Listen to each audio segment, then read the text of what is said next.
The year begins and one of your resolutions is to start eating better. This is the best gift you can give yourself. However, searching the internet on your own can lead to confusion. In today's video, we are going to review the only 3 ways you have to improve your diet this 2025, simplifying them to the maximum. You'll see that by learning 3 or 4 things, you're going to be able to once and for all turn your diet and your health around. Those 3 elements are key, and we're going to start with the first one, dietary restriction. You don't have to eat everything in moderation, as we've always been advised. When you went to the doctor, eat everything in moderation. This phrase might work for the Hadza in Tanzania, the San in the Kalahari Desert, or the Ach in Paraguay. They have a fairly restricted range of options. There, everything is very scarce. In our environment, there is such a variety of harmful options that eating everything is a golden ticket to chronic disease and overnutrition. What therefore is dietary restriction? Very simple. As its name suggests, restrict or eliminate one or several elements from your current diet.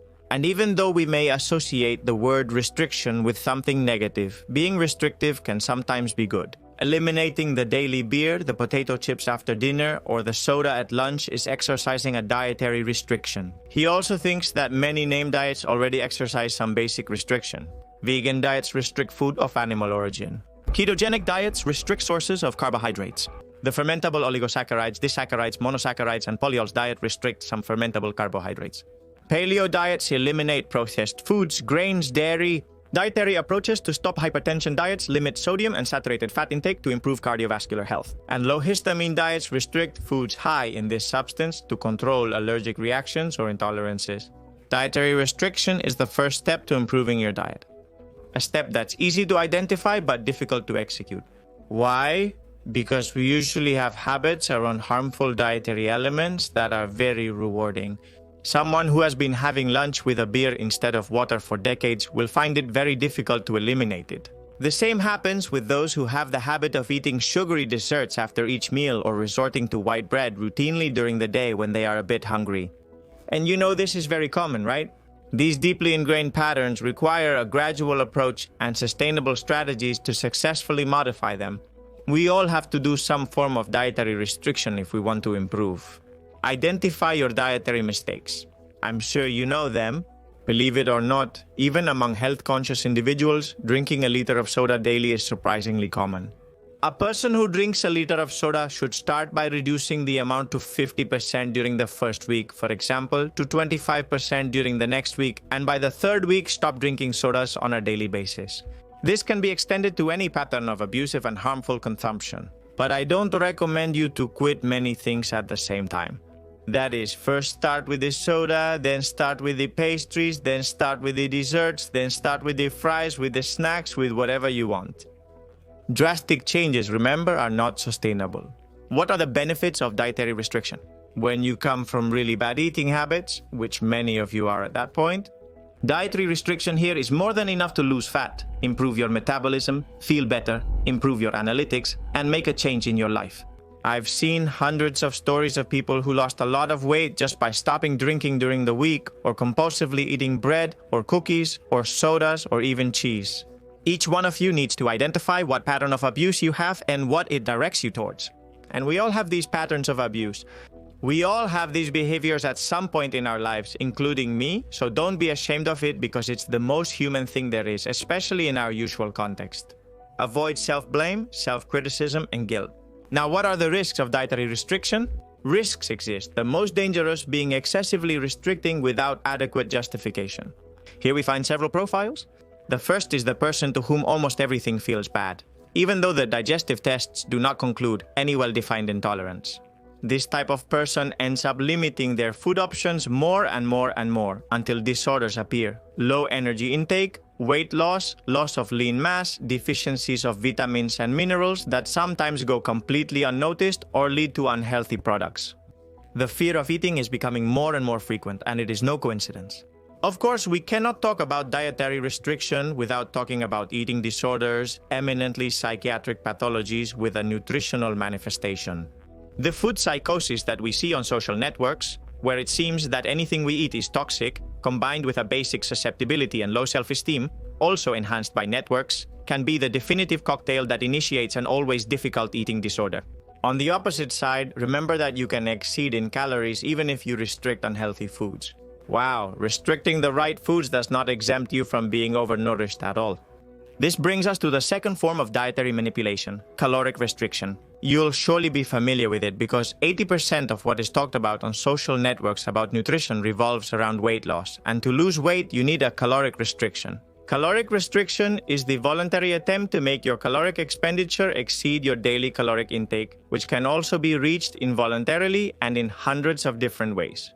This will force your body to use its own energy reserves to meet the energy demand, mainly fat, although if you're not careful, also other more important tissues like muscle.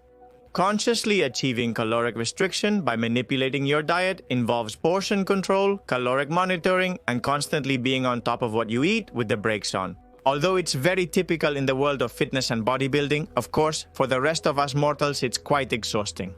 We're not made to be constantly counting calories. Apps like MyFitnessPal, Fat Secret, or Spot Eat make it increasingly easier to track nutrition. But understand what I'm trying to say. Achieving caloric restriction is strictly necessary to lose fat. This is not the goal of everyone who wants to improve their diet, I'm aware. But if it is your goal, there are ways to achieve sufficient caloric restriction without having to constantly think about what you eat and continually counting calories. But Borja, then can't I do it? Can I count calories? Of course you can do it.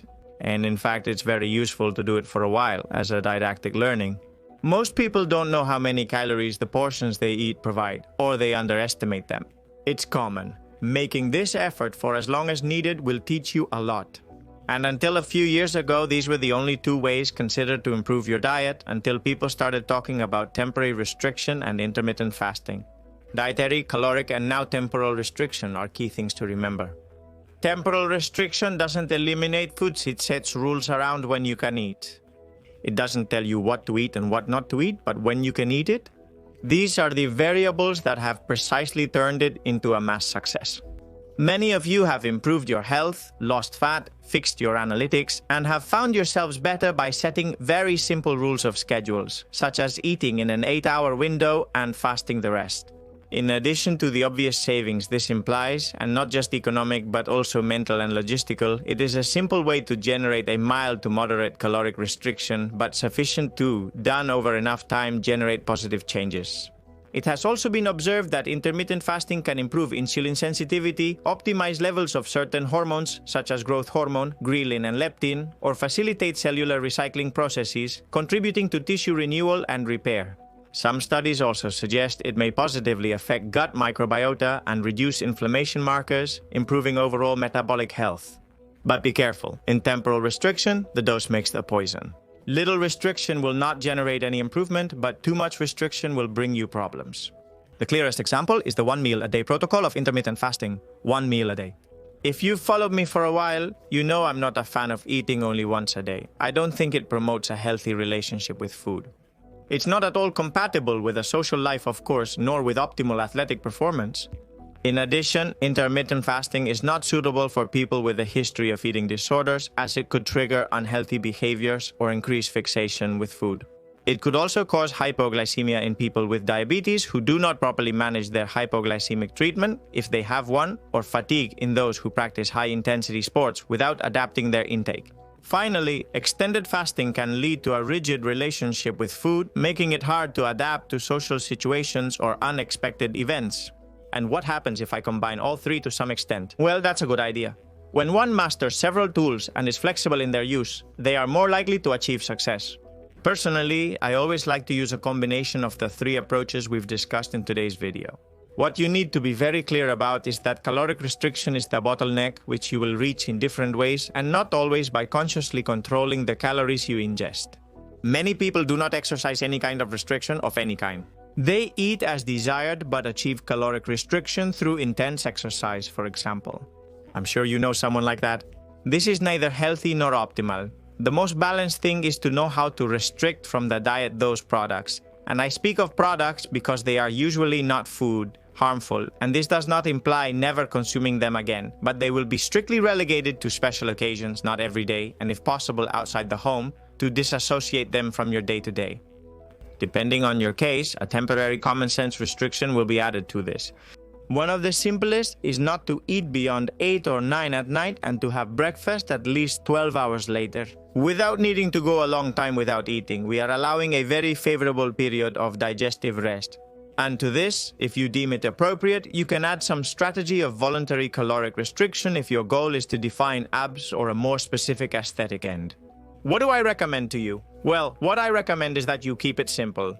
Depending on your level and previous knowledge of nutrition, you should start at one step or another.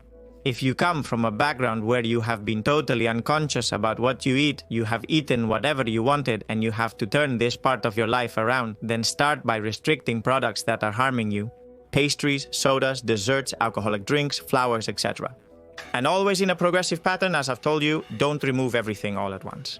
Start with one, achieve it, start with another, another, successively. Once you've mastered this point, you'll see how you lose weight automatically and without needing to do much more. This is the time to start a strength training routine, at first without doing much more than adding about 8,000, 10,000 daily steps. Once you've internalized the 3 strength sessions a week and raised your level of physical activity, it's time to add 1 or 2 extra cardio sessions in zone 2, about 30 to 60 minutes each day.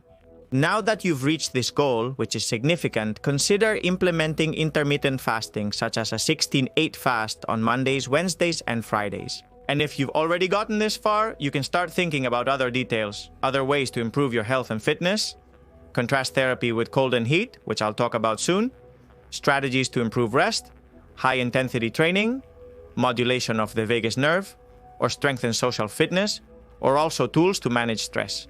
What benefits you most will depend on your personal situation. It's a custom path, where you don't have to compare yourself with absolutely anyone else but yourself. Remember, if you need professional help, at Empower Academy, we offer personalized nutritional advice and online medical consultation. May you greatly improve this 2025. I will accompany you on the journey. A big hug, thank you for your attention. I hope you improve your health and keep empowering.